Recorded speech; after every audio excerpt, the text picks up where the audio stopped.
RRB, l'invité du matin.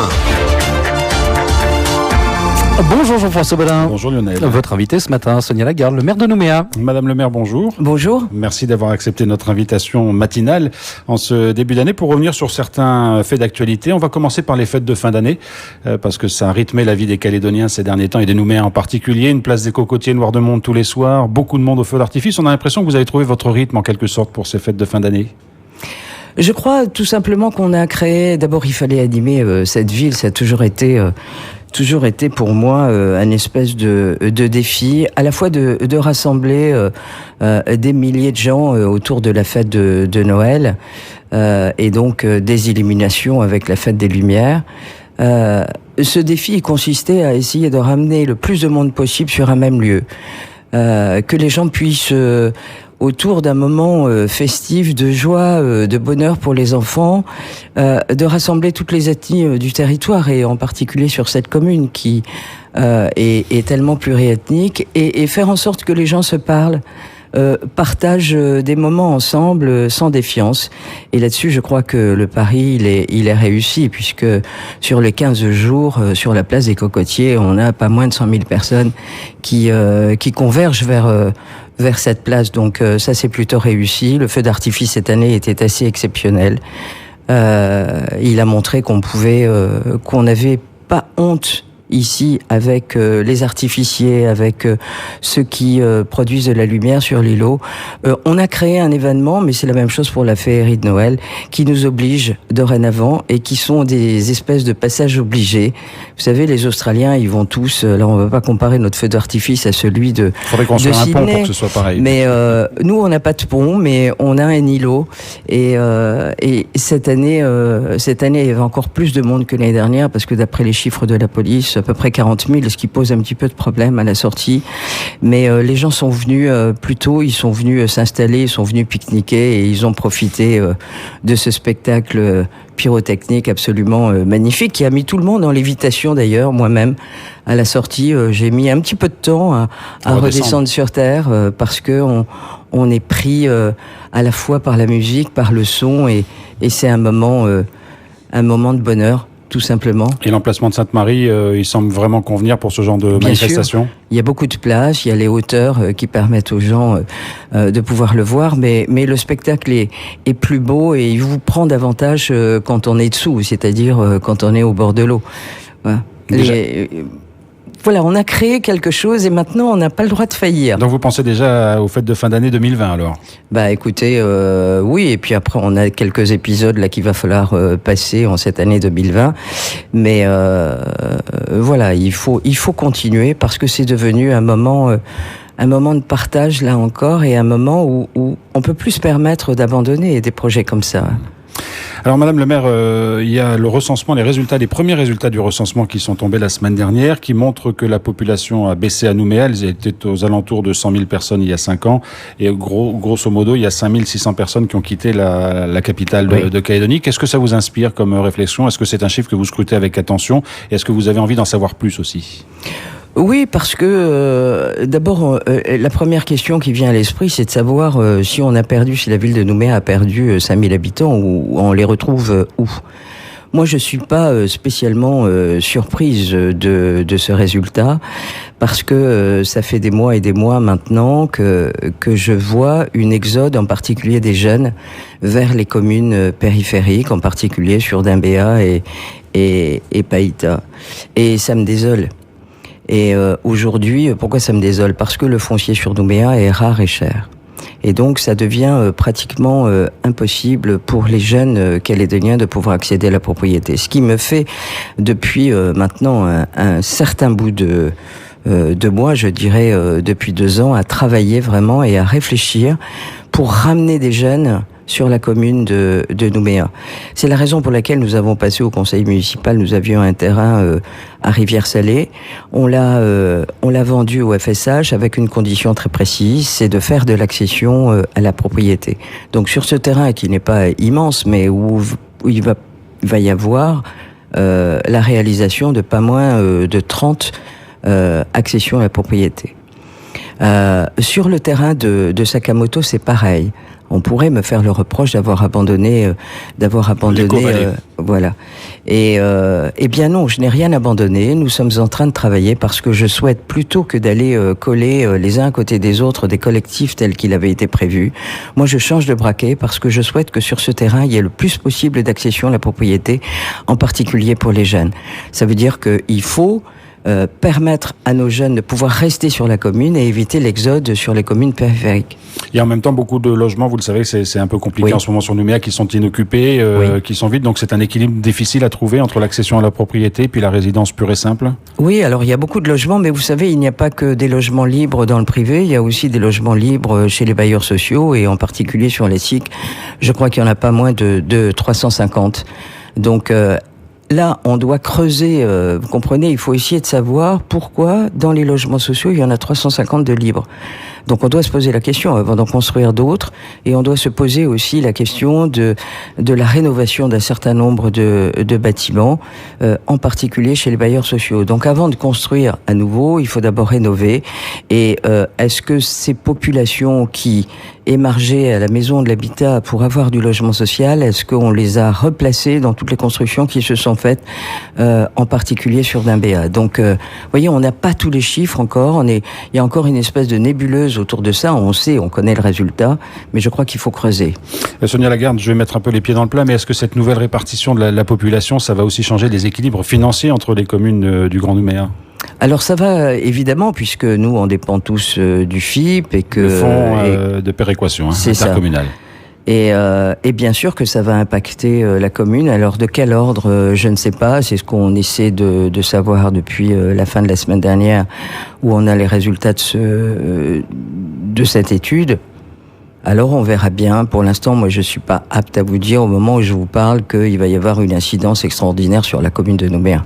Le PUD révisé, que vous avez adopté en conseil municipal, tient compte évidemment de tous ces changements. Vous parlez de la vallée de Sakamoto, tout ça, il y a une coordination, il y a quelque chose de pensé qui est en train de se mettre en place? Oui, parce que le PUD de la ville est le reflet de la volonté d'un exécutif, c'est-à-dire comment on voit le développement de la ville.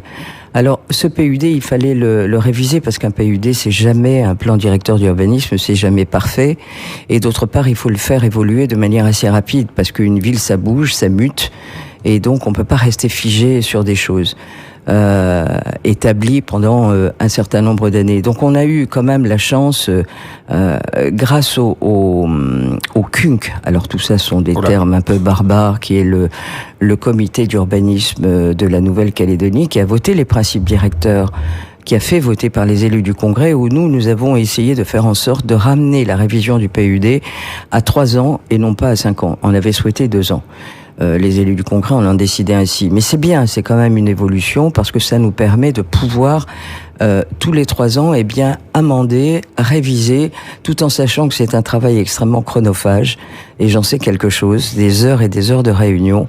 C'est quelque chose de très technique, pas toujours compréhensible, donc il faut vraiment rentrer dedans. Et il était temps de le faire. On a mis 2 ans et demi. L'ancien PUD avait mis 10 ans.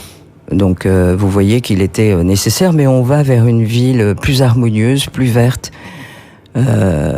Et on a été... Aujourd'hui, il faut le voter. Pourquoi? Parce que il y a un problème, c'est que dans ces principes directeurs, c'est-à-dire ce code de l'urbanisme qui a été voté par la Nouvelle-Calédonie, il y a un certain nombre de lacunes, il faut le dire.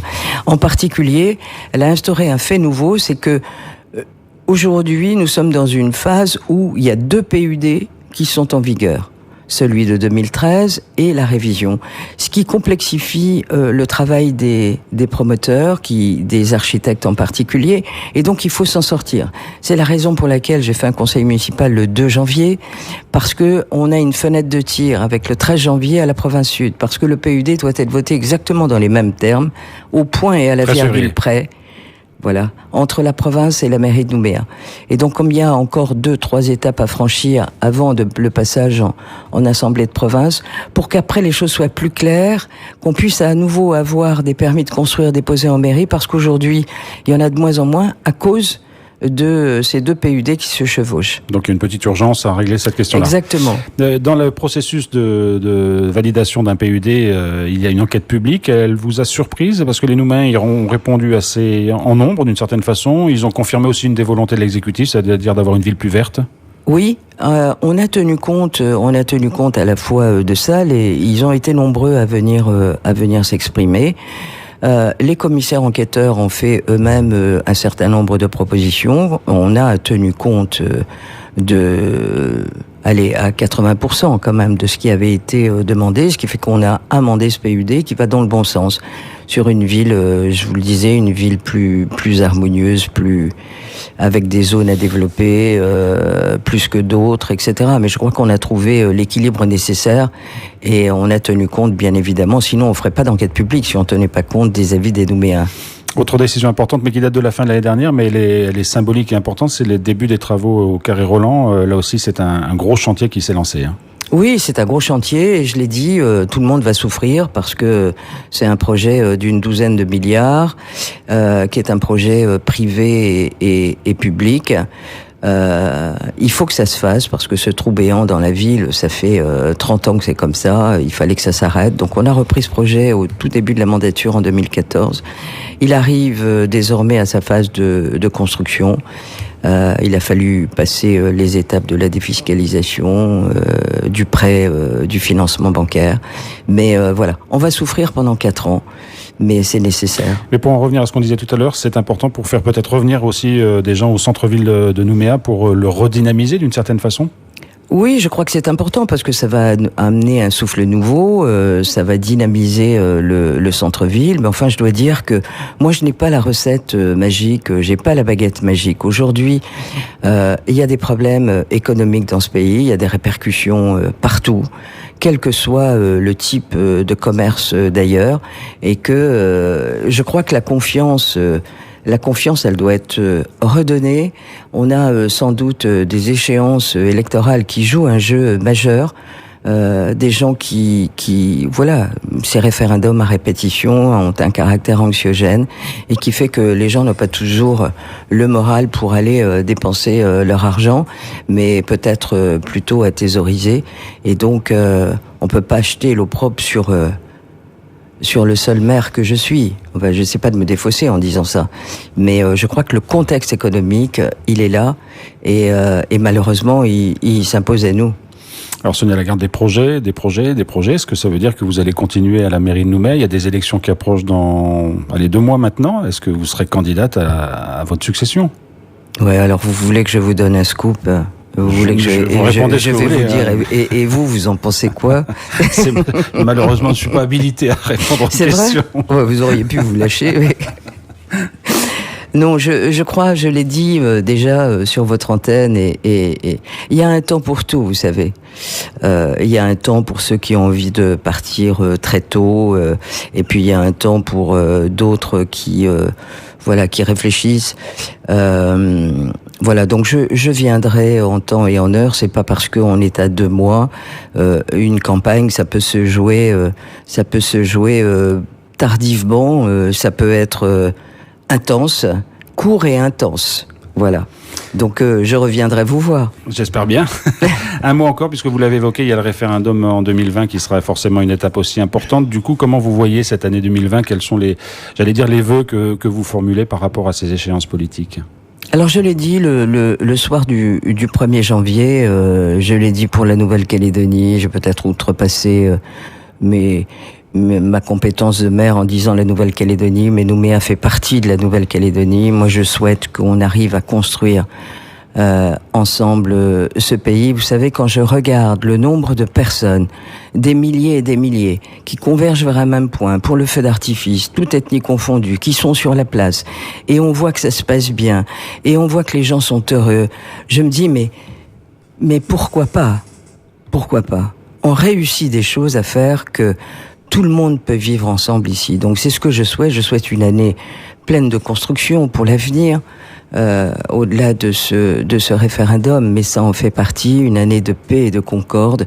On a tous vécu ensemble et je vois pas pourquoi demain on pourrait pas le faire et avancer ensemble. Moi, je reste optimiste, et ces images que j'ai de ces festivités de fin d'année me font penser que on les a organisées pour faire ça, et que tout est possible. Et moi, j'y crois fortement, parce que je reste une nature optimiste. Sonia Lagarde, merci beaucoup d'avoir été avec nous ce matin. Je vous en prie. Merci Jean.